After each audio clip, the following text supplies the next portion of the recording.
өзімнің ақшама өзіміз кайырчы болдық. Бизге 6 айдын ичинде трёх комнатный квартира алып бермек болгон. 700 миң акча бердим. Мактап, жактап, биз үй алдык, биз машина алдык деп ушулар реклама кылып атпайбы? Ушинтип 4 жылдан бери берген акчабызды ала албай темселеп жүрөбүз. Ушул биздин эле үйүбүздү кайтарып берип койсун. Ушунча элди ыйлатпасын. 1,5 жылда эле абакта отурса кутулуп кетет экен. Ош шаардык сотунун чечими менен. Негизи бул кооператив 7 курамдан түзүлгөн. Төрагасы Шерматов Элдос Олжобаевич.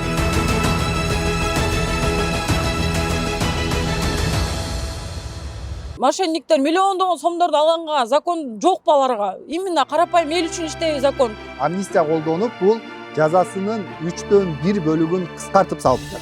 Эл үчүн, карапайым калк үчүн чечип беришиңерди суранабыз, өтүнөбүз. Туура экен деп облустук сот дагы ушундай өкүм чыгарыптыр. Айзада Жангурчиеванын рекламасынан көрүп барганмын. Сарайга байланган малдарын сатып, үй алам деген үмүт менен алып келип бергенмин. Мага 4 айдын ичинде алып беребиз деп вада беришкен. Амансыздар көрөрмандар, бүгүн бизге Ансар турак жай кооперативинин акчасын ала албай жүргөн жабырлануучулар кайрылды. Бул турак жай кооперативин билсеңиздер керек, 3-4 жыл мурун аябай күпүлдөп иштеп, анан кийин аягында акчаларын бере албай, кылмыш иши ачылып, аябай ызы чуу болгон эле. Ошол 4 жылдан бери дагы деле булардын соту бүтө элек экен. Элестетсеңиздер, 4 жылдан бери акчасын берип алган жарандар 200 миң, 500 миң, миллиондоп төлөгөн калк акчасын ала албай дагы деле жүрүшөт экен. Иши минтип жогорку сотко чейин жетиптир.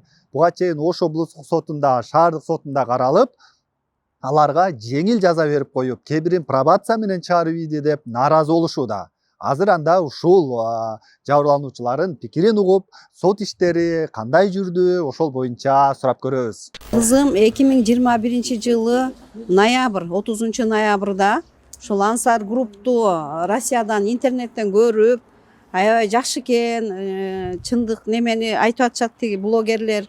Мен ошолорго кызыгып калдым, мен үй алам деп келди. Келип 1.112.000 Ансар группка неме кылды, төлөдү. Төлөдү эле тиги апрель айында келип үйлүү болосуң деп ушинтип айтышкан экен.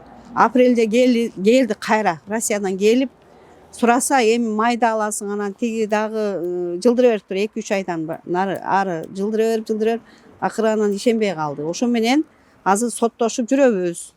Мен Токталиева Гавхар Кахаровна, 5 баланын энесимин, жалгыз бой энемин. 2022 жылы 22 февралда 50% бергем. Анын деле жебей ичпей 15 жыл жерге көмүп банкага чогулткан акчам болчу. Мен үй алыш үчүн эмес, үйгө алым жетпейт.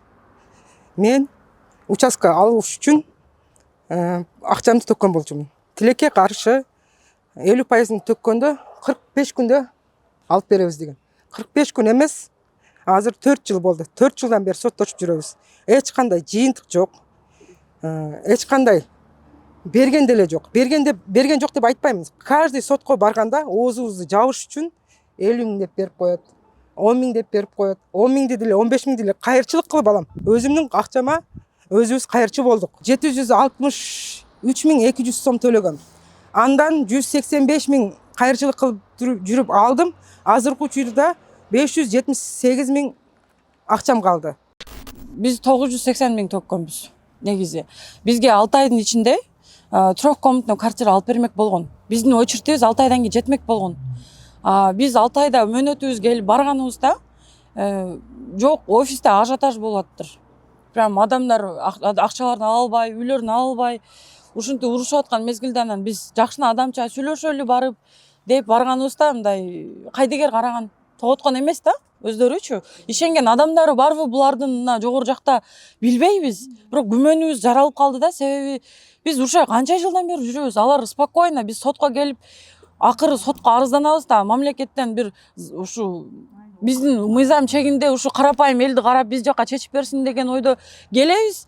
Келгенибиз менен бизге кайрадан ушу Алмаз, Элдос аттуулар бар соттон алып ал. Бар сен акчаң мен алган эмесмин, бар соттон алып ал деп кеңири коркпостон таяган. Элдос дегендер жетекчилери? Жетекчилери, главный директорлори Элдос.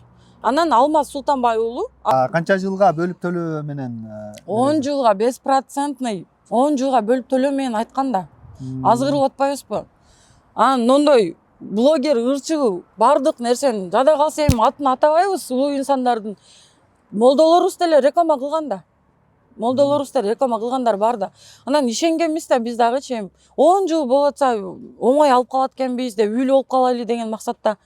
Сиз эми бул Бергенбиз. ырчынын сүрөтүн кармап турасыз. Ушунун жарнамасын көрүп келдиңиз беле? Инстаграмдан, Фейсбуктардан, бүт соц тармактардан ушулар мактап, жактап, биз үй алдык, биз машина алдык деп ушулар реклама кылып атпайбы? Анан 2-3 ай күтүү мөөнөтү менен алдык. Анан дароо эле атама бердим. Анан элдин баары ойлой берет экен, кыз албай экен. Анан атасына улам эле машина алып берип атат. Уже кооператив түшүнүш керек да, дурус албай эмес. Ансардын ушунчалык адамдарга карапайым элге ыңгайлуу экенин билдим да. Башка кооператив аттарын айтпай эле койгон, кооперативдер менен салыштырмалуу процент жок. Ансар коммерциялык эмес керектүү кооперативи менен көптөн бери иштешем, анткени бул компанияга ишенем. Ошондой эле сиздер дагы бул компанияга ишенүүңүздөрдү сунуштайм. Бул компаниянын Кыргызстан боюнча 20дан ашуун филиалдар ачылган жерлерде. Однокомнатный үйгө 30%-ын төлөгөм. Ошону ала албай келем. Мына 4 жылдан жүзү болду. Аргай жерге көчүшөт, аргай жерде шулту айтышат. Ушинтип 4 жылдан бери берген акчабызды ала албай темселеп жүрөбүз.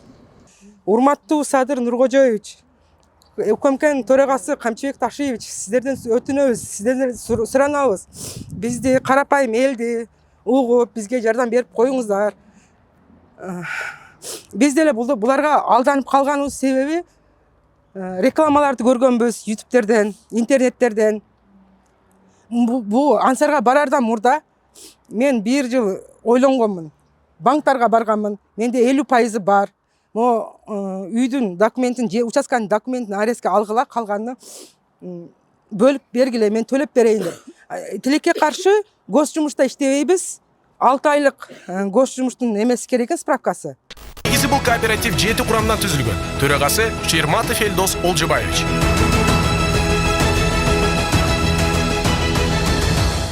Жабырлануучулардын нааразы болуп жаткан ушунда.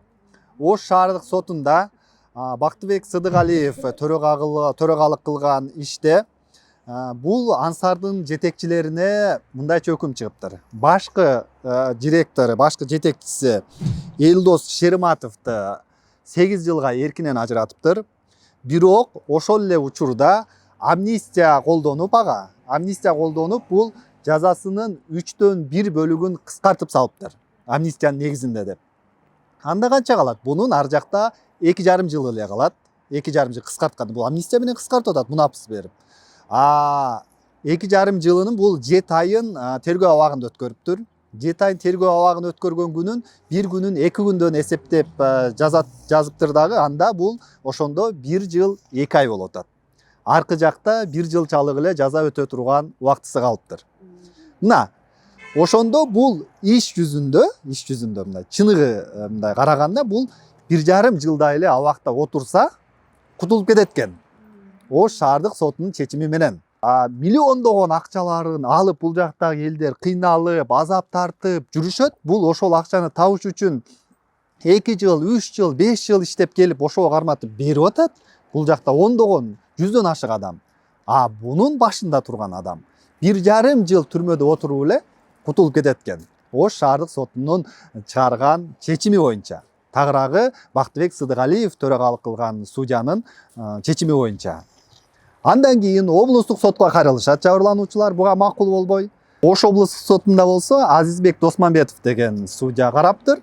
Ал дагы ушундай чечимди туура деп табаптыр. Ооба, бул күнөөлүү, ошончо акчаны алыптыр. Күнөөлүү экен, макул. Бирок ошо мунапыс бере эле дагы ошо 2,5 жыл менен жанагы 2 күн эсептегенде бул 1,5 жылдай эле абакта отурганы туура экен деп облустук сот дагы ушундай өкүм чыгарыптыр. Эми жабырлануучулар ушинтип жогорку сотко келип отурушат. Ал эми бунун башында турганы Элдос Шерматов деп атпайбызбы?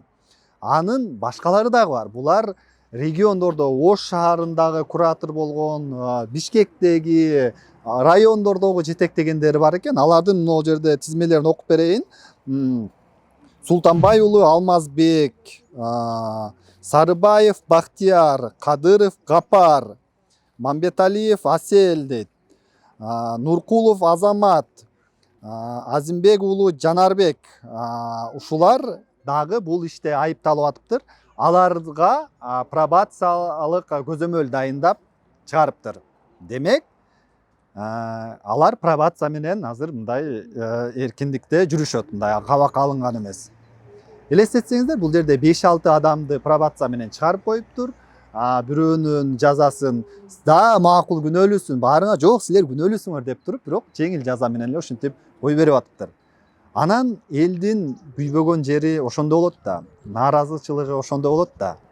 Эми мына жогорку сотко келиптир, жогорку сот карап акыйкат чечим чыгарып берет деп үмүт кылабыз. 26 ноябрда жогорку сотто болот экен. Анда кандай чечим чыгат көрөлү. Мен үйүмдү сатыкка койгом. Анан Супатаева Алиса деген кыз барган, апасы экөө. Үйүңөрдү сатып алабыз. Ошол Ансар Групп деген компаниядан акчаңарды алып беребиз деп. Бизди ошол апамы госрегистрге алып барышып, мени Ансар Группка өздөрү алып барышып, саат 4-төн 40 өткөндө кечке маал обедтен кийин ошол убакта оформить этишип, мага чалганда акчаны саат 5тен кийин бизде берилбейт деп, 5тен кийин 5 болуп калды бизде. Эртең аласыз деп, үй оформить этилип өтүп кеткенден кийин мага акчаны бербей коюшат булар. Демек, кадастрга барып туруп акчаңыздар келишим сатып алуу келишимин.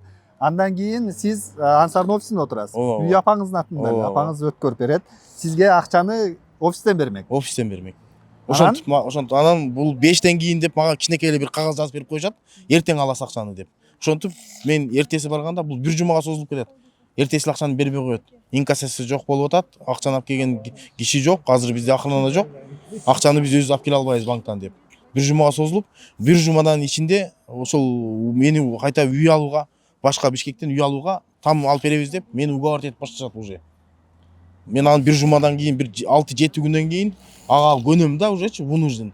Үйүм алган кыз да айтат, сиздин үйүңүздү алып берип атпайбы бизге? Сиз ушулар коркпой эле ушул группадан үй ала бериңиз депчи. Ошентип үйүбүздү оформить эткен бойдон эми мына ушу 4 жыл болуп атат. Же акчадан жок, же үйдөн жок. Биз ошол 2 айдын 2,5 айдын ичинде кайрылганбыз. Үйдү кайта оформить этип бериле, келишим. Кайра өзүмө бер, кайра үйдү эле өзүмө бергиле деп. Үйдү ушинтип алдап бербей жүрүшөт булар. Анда сиз акча төкпөпсүз. Сиздин үйүңүздү алып эле кайра бербей атыптыр. Акчаны берген эмес да булар. Үйдү дагы мына аз акча жок, же үй жок. Бирөө үйдөн чыккан эмес, мен чыкпайм деп эле жашап атам. Мына 2 балам аутизм менен ооруйт. 2 балам, 5 балам бар. Мен үйдөн чыккан эмесмин. Мына 2 кичинекейм ушу аутизм деп. Үйүңүз башка бирөөнүн атында. Үйүм башка бирөөнүн атында. Супатаева деген Алисанын кыздын атында. Аны мен сотко бергем, аны азыр мына немеден карап атат да, бул компания сыяктуу кылып карап атышат. Бирок аны өздөрүн дагы бергемин. Гражданский кылып бергем, мошенничество менен. Ал кызды дагы. Ал кыздын сотун мына неме болгон үчүн, мына Ансар Групп фирмасын берген үчүн Ансар жактан эле карап атат. Ансар бүткөндөн кийин анын да соту каралат. Булар полный эле мошенниктер да. Мошенниктерге бир чара колдонбосо ошентип эртең биз алдандык. Бизден кийин канча адамды алдашат булар. Эртең ушинтип бирөөсүн алдап, ушуну соттон ушинтип куткарып кете берсе, эртең чыгып туруп булар оңой тамакка, оңой немеге көнгөндөр да. Оңой жол менен акча тапкандар. Эртең чыгат, бул башка бул соттон бүтүрөт. Ушунча элди алдап бүтөт. Соттон бирок башка бирөөнү деле дагы деле алдайт да. Бул көнүп калды да буларчы. Оңой жол менен акча таап, оңой иштебесе, бирөөнү алдасаң 2 жыл, 2,5 жыл сот берет экен деп, соттор ушуга туура караса, ушуга кайда берип барабы? Ушунча эл канчалаган кыйын неме менен таап атат акчаны. Буларга оңой жол менен алдырышты эле мындай. Оңой эле экен да алдашчы буларгачы. Барсаң айтат, мен сотуңан деле коркпойм, эч кимден коркпойм. Ушинтип эле айтып атат, барсаң бетиң эле айтат. Мен сотуңан да коркпойм. 2 жыл 3 жыл отуруп чыгам. Чыгып, зато мен жүрө берем. Повторно сотко бере албайсың сен мени депчи. Потому что мен уже соттолуп чыктым деген. Ушинтип эле бетиң эле айтат булар. Келинчегим экөө ушул 3,5 жыл Россияда жүрүп иштеп алган үйүбүз болчу ошолчу. Мамлекеттен эч нерсе сураган жокпуз бизчи. Балама пособие алып эч нерсе албайбыз 2 балагачы. Ошол биздин эле үйүбүздү кайтарып берип койсун. Ушунча элди ыйлатпасын. Эмгегин эле кайтарып берип койсун. Мамлекеттен барып бирдеке сурап аткан жокпуз. Мамлекеттен просто ушу жардам берип, адилеттүү карап чечим чыгарып берсе да. Пробацияда жүргөн ушул Капар, Алмаз, Бактыяр, Чыңгыз ушуга окшогондор, Асель Муталипова. Вот ушуларды айтам да менчи мына облус сотто деле колдоп атпайбы? Жогорку эме горсуттагы чечиминчи. Анан булар ушинтип эле жеңил кутулуп кете береби? Булар миллиондогон акчаны өздөштүрүп алып, ар кайсы чөнтөктөрүнө салып алып, анан бизге окшогон карапайым эл өзүбүздүн акчабызды кайтара албай анан ушинтип закон ченинде биз мыйзамга такалып ушул мыйзамды сыйлап биз Кыргыз Республиканын мыйзамын сыйлап биз ушинтип карапайым эл жүрөбүз качан болсочу ушул мыйзамга баш ийебиз. Неге бул ушундай аферисттик кылган мошенниктер, алдамчылар оңой кутулуу жолунда булар коррупция көрүшөбүз дейсиздер. Коррупция ачык эле көрүнүп турбайбы бул жердечи? Вот ушу жеп алып эле жүрөт. Биз ушуга ушундай күйөбүз да, негизи айткандачы. Эми ушулар ушинтип жүрө береби? Сиздерге суроо, Камчыбек Ташиевич, генералыбыз Камчыбек Ташиевич, сизге кайрылабыз. Ушуга окшогондорду да карап бербейсизби? Ушуга окшогондорду да карап, бир көзөмөлүңүзгө алып бериңиз, сизден суранабыз. Себеби биз ушинтип эле калып кетебизби? Карапайым эл, биз карапайым элге закон иштебейби? Ушул мындай именно мошенниктер миллиондогон сомдорду алганга закон жокпу аларга? Именно карапайым эл үчүн иштейби закон? Мындай чындыгында жаның кейит да, ыйлаганга чейин барасың да карагандачы. Бул жерден мен дагы таң калып атам да, жанагындай сиздердин акчаңыздарды кайтарып берсе, анда бир жөн, макул эми акчасын кайтарып берди, макул жанагындай пробация менен чыксын, бир аз жазасын жеңилдетип чыксын, макул эми кичине жазасын алды дегидей. Акчаны да бербейт. Жок, бербейт. Жазасы да жеңил болуп кетип атканы бул эч кандай логикага сыйбай жатат да. Биз Ош шаардык сотуна дагы, областтык сотуна дагы биз ишеним келтирбейбиз. Алардын чечимдери туура эмес чечилди. Жеңил жазаларды колдонуп атышат. Биздин ишибиз 26 ноябрь 2025 жыл жогорку сотто каралган турат. Биз ошол Токтомамбетов бул соттук отурумду Токтомамбетов Кеңешбек жетекчилик кылат экен. Биз ошол Токтомамбетов Кеңешбек агайдан суранабыз. Биздин ушул ишибизди оң жагына чечип, карапайым калкка жакшы жыйынтыкты чыгарып, чечимди чыгарып берүү үчүн суранабыз. Өтүнөбүз. Ошондой эле Садыр Жапаров президентибиз, генерал Камчыбек Ташиев Кыдыршаевичтен дагы суранып кетебиз. Ушул ишти жакшы жагына чечип, эл үчүн, карапайым калк үчүн чечип беришиңерди суранабыз, өтүнөбүз. 4 жылдан бери биз уже кыйналып бүттүк уже. Арасында мүмкүнчүлүгү чектелген адамдар канча? Онун арасында ушун көтөрө албай ооруган адамдар канча? Чындыгын айтканда таныш тунуштарыбыз деле мындай арасынан өтүп кетти, ушуну көтөрө албайчы, чоң эжелер. Оорукчанын давлениясы барларчы. 2 жыл мигрант болуп Россияда иштеп келген акчам. Квартирада жүрөбүз азыр. Ушул үй алабыз деп Ансарга рекламадан көрүп, Айзада Жамгырчиеванын рекламасынан көрүп барганмын офиске. 700 000 акча бердим. 7 айдын ичинде үй алып берем деген. Бирок жыйынтык жок, 4 жылдан бери созулуп жатат. Сураныч Садыр Нуркожоевич, өзүңүз көзөмөлгө алыңыз. Карапайым эл кыйналып кеттик. Квартирада жүрөбүз, баарыбыз эле кыйналган адамдар калдык. Мага үй алып бергиле, мен кичинекей балдарым бар, көчөдө калдым десем, акчаңыз жок, биз бере албайбыз деп ушинтип эле жооп берди. Анан эмне кыларын билбей, анан арыз жаздык да биз. 22-жылы февраль айында 904 000 сом төккөнмүн. Алар мага убада кылышты 4 айдын ичинде алып беребиз деген. Бирок 4 айдын ичинде алар 4 жыл болду, алып берген жок. Ал артларынан чуркап жүрөбүз. Эч кандай жыйынтык, эч кандай натыйжа чыккан жок. Бул жерде биз негизинде мына Чыңгыз Талбеков деген жигитке ишенген элек. Бул жигит сотко барат, мына ушул акыркы сот деп. Ушундан кийин ишти жүргүзөм, мындай кылам деп убаданы берет. Баргандан кийин соттон келип, дагы кайра эле мына акыркы сот мына числада болот да, ушинтип алдап 4 жылдан бери алдап жүрөт бизди ушул Чыңгыз. Мисалы өзүмдү айта турган болсом, сарайга байланган малдарымды сатып, үй алам деген үмүт менен алып келип бергенмин. Мага 4 айдын ичинде алып беребиз деп убада беришкен. 4 жыл болду, мына жок эчтеке. Башында 176 адам арыз жазган экен. Андан кийин бул милицияга жазып, анан сотко өткөнү да, ошо 176 адам арызы. Андан сырткары дагы 200дөй адам арыз жазбагандары жүрөт дейт, жанагы башка жолдор менен эптеп чечкендей. Ушунча адамдын бул жактагы мээнети, эмгеги күйүп кетип атат. Анан эл эмне кылат? Аны барып сабап же бир жерден жулак алып бир нерсе тартып ала албайт да, мыйзам жол бербейт. Анан мыйзамдуу түрдө милицияга арыз жазат, анан сот аркылуу ушуну өндүрүп алайын дейт экен. Карапайым эл болгон бүткөнүн акчасын берип алып ошол жерден алданганы бир, анан эми сотко чуркаганы бир түйшүк болуп атат да. Азыр эми булар ачык эле, бул Ансардын башындагылар эми бар сотко бердиңер, ошол жактан сот силерге акчаңарды өндүрүп берсин дегендей айтып атат экен. Бул эми бир элге бир жардам болуш керек да. Мамлекет ушундай учурда элди алар карапайым адамдар экен. Бул жерден эми Ансардан баягы акчасы көп адамдар албайт. Эптеп кичине чогулткан акчасы жетпей атса, анан кийин ой шарттары жакшы экен бөлүп төлөп эптеп үйлүү болуп калам дегендер да. Эми азыр анысы аз келгенсип сотко кеткен кайран убакыт, кайран акча, Ошко барып келмей бүт Кыргызстандын ар кайсы аймактарынан экен. Эми азыр жогорку сотто ушуну жакшы чечим чыгарып берсе болот эле, бир өндүрө турган кылып.